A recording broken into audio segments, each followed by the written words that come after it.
Salut mes Mendes, aujourd'hui partie 2 du fameux bouton tuning. Alors je voulais la faire d'un bloc et pas en deux parties comme ça parce que comme je vous l'ai expliqué, le cadran couleur alu autour du bouton, je voulais le passer en noir laqué. Sauf que malheureusement j'ai pas reçu mon film à temps, je l'ai reçu mine de rien le lendemain de la vidéo que je vous ai faite pour le bouton. Donc c'est pas grave, on va se la faire en deux parties, deux vidéos, 2 fois plus de fun, 2 fois plus de rémunération pour moi, donc 2 fois plus d'intérêt. Pour commencer, on va aller chercher la voiture et la pièce qui nous intéresse. Hey, salut toi. Donc ici, même procédé que pour l'autre vidéo, hein. Il y a juste à retirer en fait le cache en alu afin de le récupérer. Donc l'avantage c'est que comme je l'ai démonté, je connais donc ça va plus vite. Sauf quand je le fais à une main. Hop. Vraiment 30 secondes clé en main là cette fois-ci, donc on est vraiment sur une perf. Donc on va aller chez moi et puis on va essayer de faire quelque chose avec ce petit truc là. Alors je vous avoue que je suis pas 100% confiant sur ce qui va se passer parce que mes skills en covering sont relativement limités. J'ai fait 2 fois du covering dans ma vie sur des feux, c'était pas extraordinaire. Mais bon, on va commencer quelque part, donc on va se la faire. Mais Mendes, alors je passe en voix off tout simplement parce que les conditions de l'appartement ne permettaient pas de faire la version vocale. Donc je vais tout simplement montrer le matos qu'il faut pour faire le covering du bouton.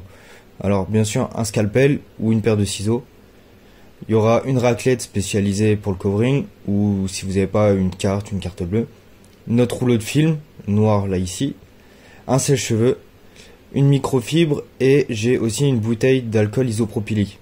Donc tout simplement pour dégraisser la pièce avant de poser le film dessus.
Bon les Mendes c'était carrément du sport, j'en ai chié comme pas permis alors que c'était une toute petite pièce. Alors je suis content parce que j'ai réussi à faire aucune bulle sur la surface visible. Par contre j'ai pas mal de petites bulles et de petites croûtes là où on remborde le film derrière. Donc techniquement ça devrait pas se voir puisque c'est pas une partie visible. Donc on va aller reposer ça dans un 135i et voir ce que ça donne. Et là ça va être tout de suite le résultat final, hein. Une chose est sûre, c'est qu'en tout cas le covering ça ne s'invente pas, ça se fait pas comme ça. Ou alors c'est peut-être moi aussi qui n'y arrive pas, c'est possible, mais c'est pas si facile que ça. Même procédure pour le remontage, il n'y a rien de compliqué. Et voilà, ma Mendes s'est remonté. Donc du coup les petits défauts sont bien cachés par le tableau de bord. Bon, on en voit un petit ici. Mais je le referai plus proprement, mais ça me plaît plutôt pas mal ce petit contour noir, en tout cas c'est vraiment mignon.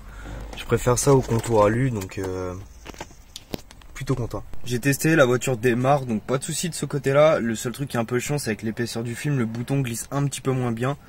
Là c'était vraiment un test où je me dis qu'il y a un retour en arrière possible. Je verrai soit pour le faire par quelqu'un qui a peut-être un film de meilleure qualité, ou le faire repeindre directement. C'est juste que là je voulais pas sacrifier la pièce bêtement. Je voulais déjà me faire un petit test, voir ce que ça pouvait donner. Donc test qui est plutôt concluant. Donc je verrai du coup pourquoi pas le faire peindre. Bon les Mendes, j'espère que ça vous a plu. Là c'était la petite partie 2. Et on se dit à la prochaine. À plus.